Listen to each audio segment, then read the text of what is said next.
Bismillahirrahmanirrahim. Assalamualaikum warahmatullahi wabarakatuh. Alhamdulillahi rabbil alamin.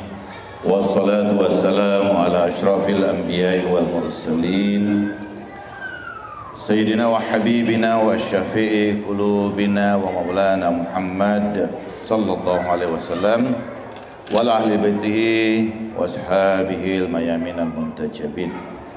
Rabbi shrah li sadri wa yassir li amri wa hlul 'uqdatam min lisani yafqahu qawli.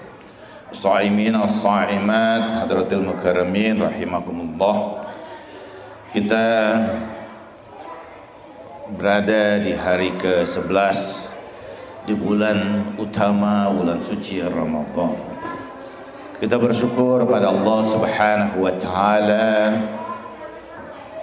dengan syukur yang begitu luar biasa karena Allah anugerahkan kita semua untuk berada pada bulan yang sangat agung ini. Sebagaimana Rasulullah bersabda, ayuhan nas innahu qad aqbala ilaikum syahrullah bil barakah wa rahmah wal maghfirah.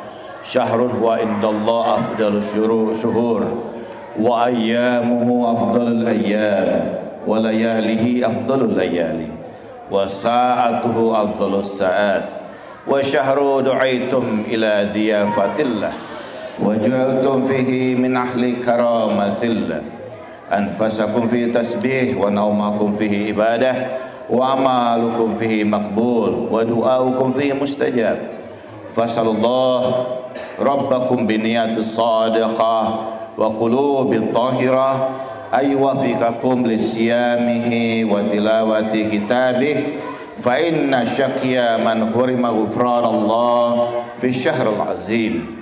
Rasulullah bersabda, telah ada di hadapan kamu bulan Allah yang penuh dengan keberkahan, kasih sayang dan ampunan.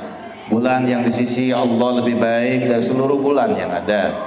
Hari-harinya lebih utama dari hari-hari yang ada. Malam-malamnya lebih indah dari malam-malam yang ada. Waktu-waktunya lebih mulia dari waktu-waktu yang ada.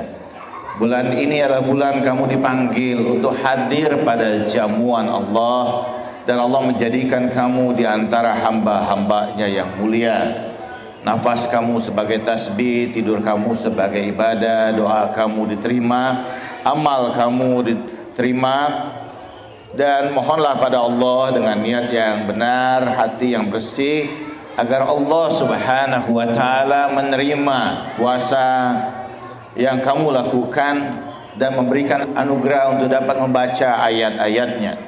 Karena orang yang paling celaka di bulan ini adalah orang yang Allah haramkan ampunan atas dosa-dosanya. Mudah-mudahan kita di bulan ini dapat memanfaatkan ibadah yang luar biasa. Bulan Ramadan ini kita tahu bahwa bulan yang Allah wajibkan kita untuk melaksanakan ibadah puasa. Tapi dalam hadis ini Rasulullah mengatakan wa syahru du'aitum fihi ila diyafatillah. Pada bulan ini kamu dipanggil, diundang untuk hadir pada jamuan Allah Subhanahu wa taala. Jamuan yang dimaksud tentu saja bukanlah jamuan material, bukan makanan, bukan minuman, tetapi jamuan ruhaniyah. Karena memang ibadah puasa ini adalah ibadah yang ditujukan pada ruhani kita, ibadah yang dikhususkan pada batin kita, ibadah yang dalam hadis qudsi Allah mengatakan likulli hasanatin falahu ashrun amsalihha illa siyam as-saum li wa anna udzi bihi. Setiap kebaikan kami lipat gandakan 10 kali lipat kecuali puasa. Puasa hanya untukku, kata Allah, dan akulah yang akan memberikan ganjarannya. Ibadah puasa ini ibadah yang sangat spesifik. Para ulama-ulama akhlak, ulama tasawuf sangat menekankan ibadah puasa ini. Dalam banyak riwayat, ma min auliya Misalnya dalam beberapa kitab di Ihya juga ada, tidaklah seorang itu sampai pada derajat kekasih Allah illa fi salasa a'mal. Padanya ada 3 amal. Apa? Salatul lail, wasyamun naharan, wa tasaddaqu ala fuqara. 3 amal ini menjadi sangat penting. Yang pertama adalah ibadah salat di malam hari, dan yang kedua puasa di siang hari, dan bersedekah kepada fakir dan miskin. Karena itu dalam anjuran misalnya Rasulullah pada bulan Ramadan ini, wa tasaddaqu ala fuqaraikum wal masakinikum wa tahannanu ala aitamikum yatahannanullahu ala aitamikum. Dalam hadis Rasulullah mengatakan, bersedekahlah kamu terhadap para orang-orang yang fakir di antara kamu dan orang-orang yang miskin. Kasihilah anak-anak yatim di antara kamu, niscaya Allah akan mengasihi anak-anak yatim yang kelak akan kamu tinggalkan. Ini 3 hal ini menjadi sesuatu yang penting. Bahkan ada orang bertanya pada Rasulullah, ya Rasulullah, lima Ibrahim takhazallahu khalilan. Wahai Rasulullah, kenapa Ibrahim itu dijadikan Allah sebagai khalil? Khalil itu adalah sahabat yang dekat. Khalil itu adalah sahabat yang keduanya tidak ada rahasia. Rasulullah mengatakan bahwa li salasati khisalin, karena 3 hal. Yang pertama, la yanamun illa fiha ibadah. Dia tidak tidur kecuali padanya ada ibadah pada malam hari itu. Yang pertama, Rasulullah mengatakan la yusyrik li rabbih ahada. Tidak pernah pada Ibrahim itu ada kemusyrikan di hati dirinya selamanya. Jadi dari kecil sampai akhir hayatnya Nabi Allah Ibrahim tidak ada kemusyrikan padanya. Yang kedua, kata Rasulullah SAW, tidak menghabiskan malam kecuali padanya ada ibadah. Dan yang ketiga, la yutimu ta'aman illa bil fuqara wal masakin. Dia tidak akan makan makanan kecuali bersama orang-orang fakir. Sampai dalam riwayat dikatakan kadang-kadang Nabi Allah Ibrahim kalau hendak makan dia cari dulu orang-orang fakir untuk duduk bersamanya dan makan bersamanya. Ini 3 hal yang penting. Jadi karena itu bahwa dalam ibadah ini tentu kita sudah melewati panjang bapak-bapak dan ibu-ibu dalam usia kita. Tetapi pernahkah kita berusaha dalam ibadah ini tidak hanya bagian-bagian yang zohir dari ibadah ini, bukan hanya menjauhi larangan-larangan ibadah puasa, tapi lebih jauh masuk ke dalam ibadah puasa yang lebih dalam lagi. Karena para ulama misalnya seperti Imam Al-Ghazali dalam Ihya membagi 3 jenis puasa ini. Yang pertama adalah as-shaumul awam, yang kedua asyamul awam, yang kedua asyamul khawas, dan yang ketiga adalah asyamul khawasul khawas. Imam Al-Ghazali dalam Ihya membagi 3. Yang pertama ada puasa orang awam, yang umumnya puasa orang awam itu tidak lebih kemudian menghindari makan, minum, dan kemudian hal-hal yang lain yang secara syariat diharamkan oleh Allah Subhanahu wa taala. Ini tentu sudah sekian lama kita lakukan. Sudah sepanjang tahun kita tentu melaksanakan. Karena tidak mungkin ibadah ini dianggap sah kecuali sesuai dengan syariat yang telah ditetapkan. Tetapi apakah ibadah kita ini dengan usia kita yang sudah sedemikian masih terus pada level orang awam saja? Masih sekedar melepas kewajiban atas ibadah puasa yang diwajibkan pada kita? Apakah kita akan terus pada tingkat awam sementara usia kita semakin bertambah? Yang seperti ini adalah ibadah yang tidak banyak kemudian efek pada diri seseorang itu. Sementara misalnya Imam Al-Ghazali melanjutkan lagi pada tingkat khawas, tingkat yang lebih khusus adalah puasa di mana kemudian yang dipuasakan bukan yang zahir saja, tapi yang batin juga. Apa saja Imam Al-Ghazali misalnya ada dua bagian, kata Al-Ghazali, kata Imam Al-Ghazali. Yang pertama bagian yang terkait dengan indera zohir kita ini, seperti pendengaran kita, penglihatan kita, pembicaraan kita, dan kelima indera ini. Jadi ada puasa yang juga harus kita lakukan pada kelima indera ini. Tidak berbicara kecuali memang yang diperlukan. Dan puasa bicara ini kan juga ada di dalam Al-Quran terkait dengan Sayyidah Maryam. Lau kalimana sayauma insiya, bahwa aku tidak akan berbicara. Ini nazartu lirrahman lau kalimana sayauma insiya. Aku bernazar kepada Ar-Rahman tidak berbicara kepada seorang pun dalam satu hari ini. Kita diperintah untuk mengendalikan indera-indera yang ada pada diri kita ini. Indera pendengaran kita, walaupun kemudian anak-anak kita berisik misalnya, itu bagaimana kita mengendalikannya gitu kan. Daripada kosong, sepi masjid Pak gitu kan, kita lebih baik kemudian anak-anak kita ya, suara-suara anak-anak di masjid itu kan indah juga Pak gitu. Coba kalau masjidnya sepi aja. Saya kemarin bilang, saya pernah ngisi pengajian tidak jauh di sini Pak, bulan Ramadan ini, yang isinya orang tua semua ya, yang sudah di atas ini. Jadi saya juga mau bicara apa gitu kan, akhirnya bicara tentang kematian aja deh. Soalnya itu kan kalau tanda-tanda katanya orang sudah tua itu memang dia bicaranya apa yang banyak diomongin dulu. Oh dulu bapak ini gitu kan. Oh dulu bapak gitu kan. Nah, kenapa? Karena udah ada masa depan lagi. Udah bicaranya dulu aja gitu. Dan anak-anak kalau sudah dibilang begitu kan dia ngomong ya Pak dulu Pak gitu kan. Sekarang beda zamannya gitu. Jadi jangan sering-sering bicara dulu Pak Sanusi. Ya anak-anak ya begitulah dunia anak-anak kita Pak ya. Kita masih bersyukur anak-anak kita, karena kalau dulu kalau kita bayangkan kita masih jadi anak-anak Pak, ya lebih nakal dari mereka sekarang Pak gitu kan.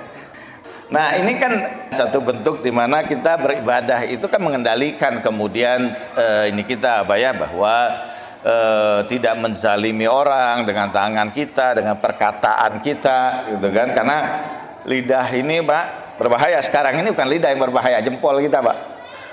Wah mulai tertarik, kemudian kadang-kadang kita ngomongnya juga di grup, Masya Allah gitu kan. Saya kadang-kadang sudah males Pak lihat grup itu. Kenapa? Isinya debat yang gak karuan aja gitu kan. Seakan apa sih sebenarnya gitu kan. Berdebat aja. Kayaknya pengen paling ini sendiri gitu kan. Padahal apa manfaatnya juga gitu. Saya kadang-kadang sekali-sekali aja lihat kemudian grup juga, tapi kebanyakan grup kita kan begitu gitu. Isinya berdebat aja. Berdebat masalah apakah hisab, apakah ru'yah. Kayaknya sepanjang tahun kita ini nggak naik-naik kelas gitu. Bicaranya tentang hilal, tentang hisab, tentang ru'yah, tentang udah begitu aja. Berdebat aja tentang itu. Padahal itu nggak ada gunanya. Ya sudah, yang mau hisab-hisab, yang mau ru'yah, yang penting puasa Pak gitu. Pokoknya siapa yang yakin satu Ramadan udah puasa, wajib puasa. Ini kan banyak Pak ya, bahwa sekarang misalnya kadang-kadang kita sekarang ini kan misalnya ketika pernyataan Menteri Agama gitu, mulai diperdebatkan ini, padahal apa manfaatnya bagi kita? Apalagi bulan Ramadan, kita khawatir fitnah dan sebagainya. Nah ini kata Al-Ghazali ya, kita cobalah puasakan indera kita ini gitu kan, indera pembicaraan kita, jempol kita. Hati-hati ini kita mencoba untuk kemudian menahan diri untuk kemudian share-share berita dan sebagainya, atau menyampaikan pesan. Jangan sampai kemudian kata-kata kita itu ada orang yang tersinggung tanpa kita sadari. Itu kan berbahaya Pak ya. Dan kemudian nah ini kita udah umumnya kita mengetahui lah tentang puasa pada tingkat indera zohir ini. Kata Al-Ghazali ada lagi indera batin kita. Apa indera batin kita itu? Indera batin kita itu pertama bahwa apa? Ingatan, kuwatul hafizah kita, daya ingat kita. Penyakitnya kita Pak, bahwa apa? Yang diingat itu selalu yang jelek-jelek aja, yang baik-baiknya jarang gitu kan. Ibarat orang kadang sakit gigi Pak, yang sakit giginya satu, yang sehatnya banyak, tapi yang diperhatikan yang satu aja, yang sakit aja. Jadi ingatan ini kadang-kadang, nah ini juga berbahaya Pak. Kenapa? Karena hal-hal yang negatif itu dalam ingatan kita itu akan selalu merusak kemudian pikiran kita. Yang kedua bahwa apa kata kuatul hafizah ini yang buruk, memasukkan kemudian itlaatul ghairil manfaat, ada manfaatnya, ghairil faidah fiha. Dan ada manfaatnya. Ada banyak hal media sosial dan sebagainya, kadang-kadang kan itu cuman sesuatu yang tidak ada manfaatnya bagi kita. Itu cuma sekedar kita ketahui, ada cukup gitu. Tapi kalau itu kemudian mempengaruhi pikiran kita, itu yang kita coba bersihkan. Karena daya ingat kita ini Pak, kalau dalam kajian yang lebih dalam lagi, misalnya di filsafat dan sebagainya, ini yang salah satu hal yang menarik bahwa apa? Tidak pernah ada segala hal yang kita masukkan ke dalam kemudian ingatan kita itu sirna, tidak ada. Problemnya adalah bukan karena ingatan kita itu hilang, tapi kemampuan kita mengingat itu yang bermasalah. Dan kemampuan mengingat ini sangat terkait dengan apa? Fisik kita. Orang kalau semakin tua gitu kan, di antara tanda-tanda awal penuaan itu dia ingat wajah orang tapi lupa namanya. Sudah mulai panas, sudah mulai. Oh ini iya siapa ya, lupa gitu namanya. Kita cari di sini Pak ya. Padahal itu kan ada sebenarnya gitu. Jadi memori ini tidak pernah sirna. Jadi apa saja yang masuk pada memori kita itu tersimpan. Itu hati-hati juga kita. Jadi jangan sembarang kita masukkan. Ini kan jangan jadikan garbage Pak, jangan tempat sampah. Seluruh informasi kemudian kita masukkan dalam pikiran kita, dalam ingatan kita. Padahal ingatan ini tidak pernah sirna. Yang masalah kita itu adalah kuatul daya mengingatnya, bukan penyimpanan memorinya, itu kan bukan makhzannya yang rusak, tapi kuatul ruju' ilal hafizah itu. Jadi ini ada daya yang kemudian, dan daya itu terkait dengan apa? Fisik kita. Semakin tua seseorang, likai la yalamuna min ba'di ilmi syai'a, kata Al-Quran. Karena fisiknya mereka menjadi kemudian lupa tentang segala hal yang dahulu pernah dia ingat. Tapi kalau dia meninggal dunia Pak, seluruh ingatan itu muncul. Karena itulah kenapa kita dianjurkan untuk memperbanyak baca Quran dan sebagainya, supaya yang masuk ke dalam pikiran kita, dalam ingatan kita ini sesuatu yang baik. Kemudian apa kata Al-Ghazali yang berbahaya pada daya indera batin kita ini? Kuatul khayaliyah, daya imajinatif kita. Daya imajinatif ini satu sisi penting. Kalau orang tidak bisa berimajinasi Pak, itu tidak bisa berkembang hidupnya. Kita punya kemudian daya imajinasi ini untuk menghasilkan beragam kreasi dalam kehidupan kita, bahkan menghasilkan beragam pengetahuan. Kita punya harapan, punya cita-cita dan sebagainya, itu muncul dari apa? Dari kuatul khayaliyah ini, dari daya imajinatif. Tapi pada saat yang sama bahwa ini adalah daya yang paling sulit dikendalikan. Sehingga kalau kita hilang barang, sholatlah Pak. Begitu ada dua tempat katanya yang ingatan kita selalu muncul Pak. Kapan? Satu saat sholat. Yang kedua kapan? Ketika di toilet. Kebanyakan kemudian mahasiswa saya tanya, kamu dapat idenya dari mana lo sini? Jujur aja. Di toilet Pak. Saya heran juga kenapa gitu ya, karena mungkin kalau ketika di toilet itu ada ini, dia betul-betul tenang, nyaman. Muncul, oh ya, dan banyak Pak teori-teori dalam ilmu pengetahuan itu didapat di tempat itu gitu kan. Kadang-kadang aneh juga ya, tempat yang kotor gitu. Nah, kata Ibnu Sina itu filosof Muslim itu berkata begini, bahwa kalau saya sudah mentok dalam satu persoalan filsafat, saya sholat. Dan seringkali di dalam sholat itulah saya mendapatkan jawabannya. Jadi kadang-kadang kita punya masalah Pak, karena itu Al-Quran mengatakan wasta'inu bis-sabri was-shalah. Minta tolonglah kamu dengan kesabaran dan sholat. Sabar dalam mana apa? Puasa di situ. Jadi karena itu Pak, bahwa dua hal yang seringkali diperintahkan oleh Al-Quran. Kalau kita dalam kesulitan, dua hal ini lakukan. Sabar itu dalam banyak kemudian tafsir dikatakan bahwa yang maksud sabar itu adalah puasa. Dan laksanakan puasa, laksanakan sholat. Di situ kita bisa minta pertolongan. Dan Al-Quran menggambarkan Pak, pertama tentang Maryam, bagaimana ketika kemudian fitnah itu muncul, dia berpuasa. Yang kedua tentang Zakaria. Dalam Al-Quran, di antara tanda kemudian bahwa Zakaria itu dianugerahkan anak, itu tidak bisa berbicara selama 3 hari. Dan kemudian yang ketiga bahwa apa? Nah, itu juga tentang wasta'inu bisobri, itu di dalam Al-Quran tentang bagaimana kemudian pasukan Nabi Daud ini diperintahkan oleh Nabi Daud untuk berpuasa, tidak minum ketika melewati sungai. Yang tidak minum itu yang bisa berperang bersama Nabi Daud, sementara yang minum kemudian air sungai itu kemudian tidak bisa mengikuti lebih lanjut untuk berperang dengan Jalut. Jadi ini kuatul khayal, lihat ada indera batin kita. Ada lagi Pak, bahwa indera batin itu kuatul waham. Waham itu adalah kalau dalam bahasa ininya bahwa kita daya yang ada pada pikiran kita yang kira-kira kita itu. Jadi kalau dulu Pak misalnya dia tidak ada dalam realitasnya, tapi kadang-kadang kita terpengaruh dengannya. Itu namanya kuatul waham. Jadi estimasi, membayangkan misalnya, kemudian anak-anak itu kan kalau takut-takuti dulu awas ada hantu misalnya. Padahal bapaknya sendiri tidak pernah ketemu hantu gitu kan. Tapi bapaknya nakut-nakuti dengan hantu, itu waham, itu tidak ada realitasnya gitu. Nah, kalau dalam bahasa kita sekarang itu kan seringkali itu sebagai asumsi Pak. Kadang-kadang asumsi inilah yang menghasilkan apa? Suuzon kita, prasangka yang jelek kita pada orang. Oh, jangan-jangan begini, jangan-jangan begitu. Dan biasanya memang Pak, salah satu di antara gejala penyakit jiwa orang yang selalu muncul was-was ini, jangan-jangan gitu kan, jangan-jangan, itu muncul dari waham itu Pak. Dan itu tanda biasanya kalau sudah orang itu sering kali kemudian muncul jangan-jangan, jangan-jangan gitu kan, itu tanda-tanda bahwa dia mengalami gangguan kejiwaan. Dalam psikologi begitu Pak. Biasanya itu bapak khawatirnya apa, ini nanti muncul anak saya. Kenapa kemudian misalnya di Bandung itu Pak pernah ada seorang ibu muda yang membunuh ketiga anak-anaknya. Kenapa?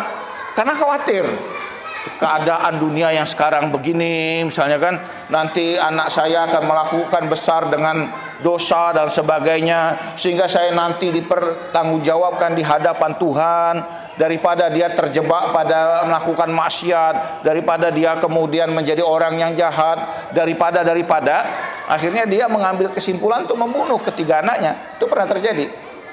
Ada sahabat saya dari Komnas Perempuan yang mendampingi ibu ini. Kenapa dimulainya? Dimulainya dari tadi Pak, dari jangan-jangan, dari was-was yang berlebihan. Nah, ini juga berbahaya. Jadi karena itu bahwa bagaimana kita mempuasakannya, kata Al-Ghazali, orang kalau kena kemudian penyakit waham ini Pak, tidak bisa tenang, jiwanya nggak bisa tenang, dia terus terganggu Pak jiwanya. Jadi orang harus mengobati penyakit itu gitu kan. Dengan cara apa? Pertama tentu saja bahwa menumbuhkan keyakinan kita kepada Allah, bahwa hidup ini kan apapun kita tidak pernah tahu, kemudian Allah yang mengatur. Kalau sekarang kita kemudian bisa hidup dengan baik dan sebagainya, ini sekarang ini, dulu mungkin tidak pernah terpikirkan Pak, tidak pernah terbayangkan gitu. Punya kehidupan, punya rumah yang baik, punya anak-anak, punya keluarga, ya, punya kendaraan dan sebagainya, itu kan tidak pernah terbayangkan bagi kita dulu gitu. Tapi semua kemudian Allah yang mengatur ini. Nah, ini bagian yang kedua kata Al-Ghazali, bahwa ini puasa yang kemudian pada tingkat yang khusus. Jadi bagaimana kita mencoba untuk mengendalikan kemudian indera batin kita ini. Nah, ada yang ketiga, dan ini yang mungkin cukup penting bagi kita, bagaimana bahwa puasa ini kan menghaluskan jiwa kita Pak. Ketika jiwa seseorang itu halus, maka disitulah hubungan antara diri dia dengan Allah Subhanahu wa Ta'ala terjadi. Dalam hadis Rasulullah mengatakan, man akhlasa lillahi arba'ina sobahan fal yanba' ala qalbi hikmah wal yakhruj ala lisani. Barang siapa yang menjaga keikhlasan, kata Nabi, hatinya itu, ketulusan hatinya selama 40 pagi, maka akan muncul hikmah dalam hatinya ini. Jadi kalau kita datang pada orang-orang yang soleh Pak, mungkin mereka kalau dalam konteks ilmu saintifik tidak secerdas kita, mungkin juga tidak setinggi kita pendidikannya, tapi kata-katanya punya makna, Pak. Orang-orang yang soleh, orang-orang yang hatinya tulus itu, ulama-ulama kita, para kiai kita, mungkin dia tidak kemana-mana, tidak pernah keluar negeri, mungkin hanya berada di pondoknya saja, Pak ya. Tapi ketika dia berbicara, Pak, walaupun pembicaraannya itu biasa-biasa saja, tapi pembicaraannya itu sakilah, berat, Pak. Sakil. Pembicaraannya itu masuk ke dalam hati kita. Ini kan berbeda, Pak. Ketika orang biasa seperti kita berbicara, mungkin ya terdengar sebagai informasi, sebagai pengetahuan, tapi tidak membekas. Tapi orang-orang yang kemudian memang hati mereka itu bersih, hati mereka itu ikhlas, maka pembicaraannya itu adalah pembicaraan yang hikmah. Kadang-kadang mereka punya pengetahuan-pengetahuan yang di luar daripada apa yang pernah kita pikirkan. Banyak, Pak, orang-orang yang kemudian sudah dalam hidup ini melihat bahwa bukan lagi dengan mata zahir mereka, tapi dengan ainul basirah mereka, dengan batin mereka. Dia tahu nih orang ini bagaimana keadaan jiwanya. Dia tahu, kadang-kadang dia merasakan. Jadi belum orang itu bicara, dia sudah sampaikan. Dan saya pernah satu saat, Pak, ini satu kisah juga menarik.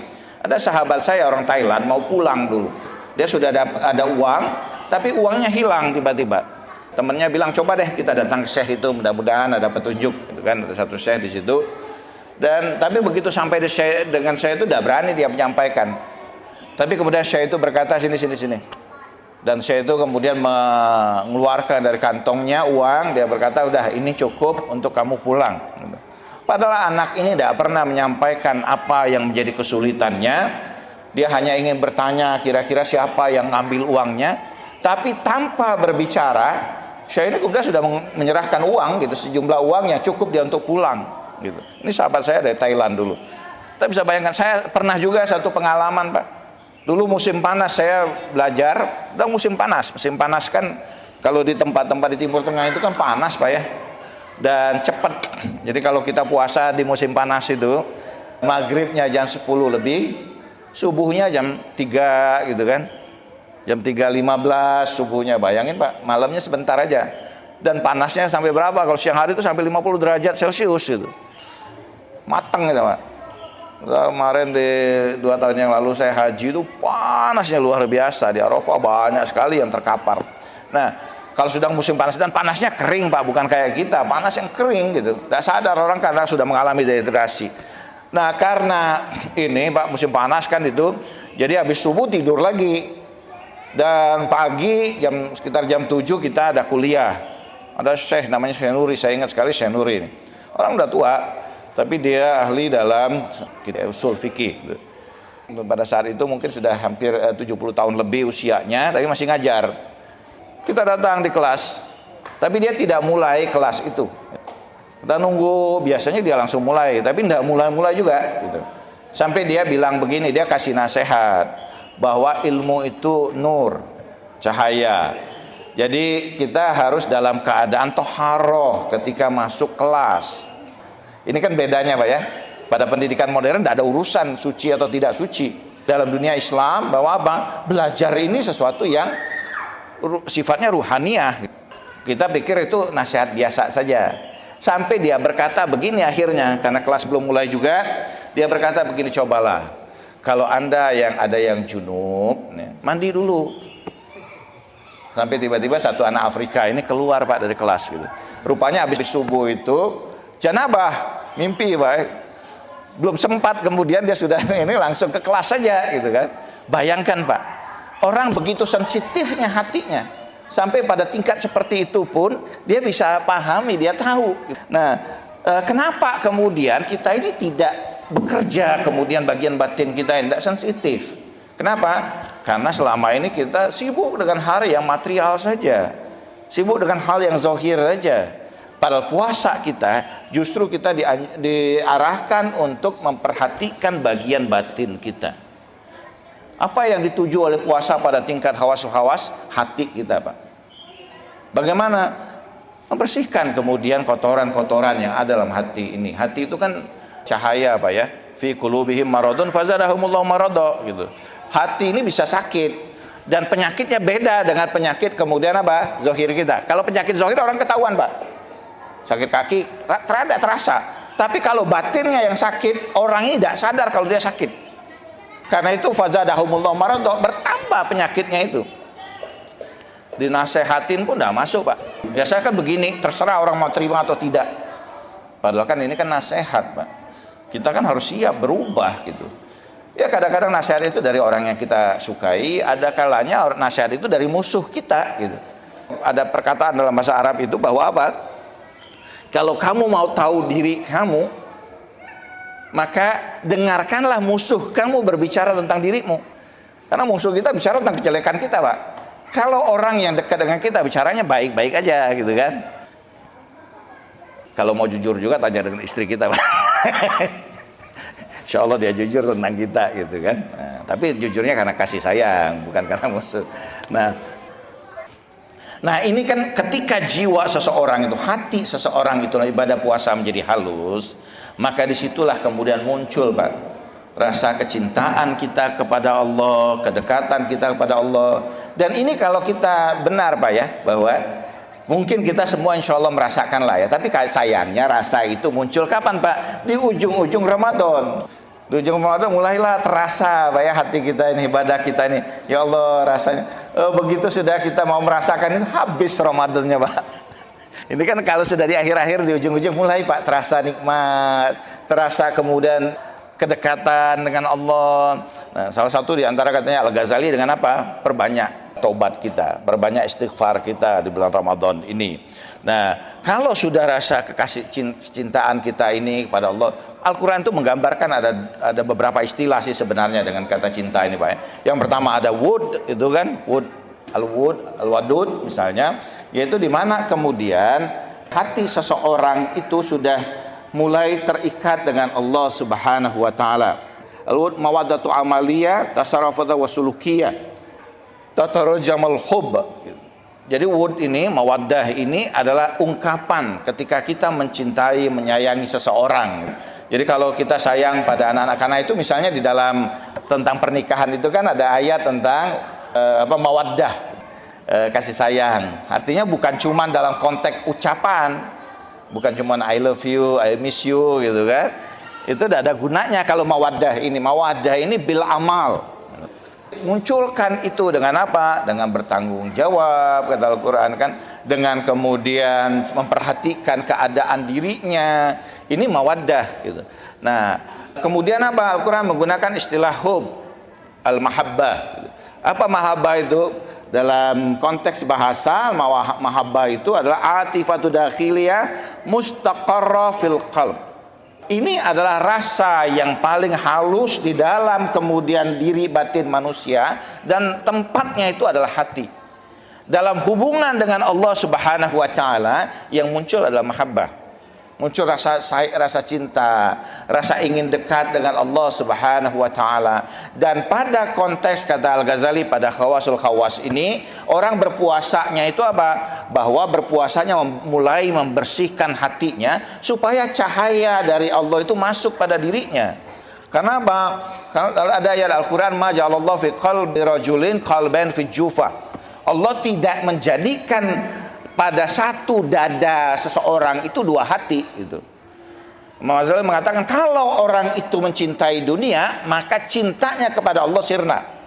Tapi kalau orang itu mencintai Allah, maka kemudian kecintaannya pada dunia ini menjadi sirna. Tidak bisa kemudian bergabung keduanya, kata Al-Ghazali. Semakin bersih gelas itu atau air itu, semakin sirna kotoran-kotoran yang ada padanya. Tapi ketika air itu dipenuhi dengan kotoran, maka cahaya atau kejernihan air itu juga jadi sirna. Tidak bisa kemudian orang ini ada dua ketertarikan itu. Bahkan kalau dalam pembahasan itu, Pak, bahwa beratnya sakratul maut seseorang itu, kenapa? Karena kecintaannya pada dunia. Semakin dia cinta pada dunia, semakin berat kemudian sakratul maut. Tapi kalau orang itu di hatinya ada kecintaan pada Allah, di ujung sakratul maut itu Allah gambarkan keindahan dan sebagainya, sehingga dia pengen cepat pindah pada alam itu gitu. Tidak berat gitu. Dia tidak merasakan itu. Nah, jadi karena itu bahwa bahkan di sini katakan bahwa hubbullah iza adha ala sirri abdi akhlahu an kulli syaghil wa kulli zikri siwallahu dzulma. Bahwa kalau orang itu di hati ya ada kecintaan pada Allah, maka cahaya Allah itu akan masuk kepada hambanya itu dan melepaskan hatinya itu dari kekhawatiran, seluruh kekhawatiran kehidupan dunianya. Nah, pada Allah gitu kan. Udah bismillah aja. Kita kan ya kita masih lah Pak ya khawatir ini dan itu, naik pesawat khawatir gitu masih pesawat turbulence kita khawatir juga, seluruh baca doa gitu. Doa buka puasa pun dibaca. Wal muhibbul akhlasan nasirun lah wa asdaqahum qawlan wa afahum ahdan wa azkahum amalan wa asfahum zikra wa abadahum nafsan.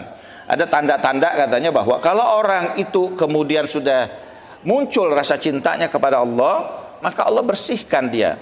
Allah buat perkataannya itu benar. Allah kuatkan dia untuk menunaikan janji-janjinya. Allah bersihkan amal-amalnya. Allah murnikan zikirnya pada Allah. Dan Allah jadikan dirinya betul-betul sebagai hamba Allah yang betul-betul kemudian terikat pada Allah Subhanahu wa taala. Jadi kalau kita bicara tentang Ramadan puasa ini, Pak, kalau dalam konteks kemudian perspektif dari Imam Al-Ghazali, puncak dari ibadah puasa ini apa? Munculnya kecintaan kita kepada Allah Subhanahu wa taala. Terjadilah hubungan yang secara khusus antara diri kita dengan Allah Subhanahu wa taala. Jadi bagaimana kemudian ibadah puasa ini dari ibadah yang sifatnya fisik sampai pada hal yang sifatnya ruhania.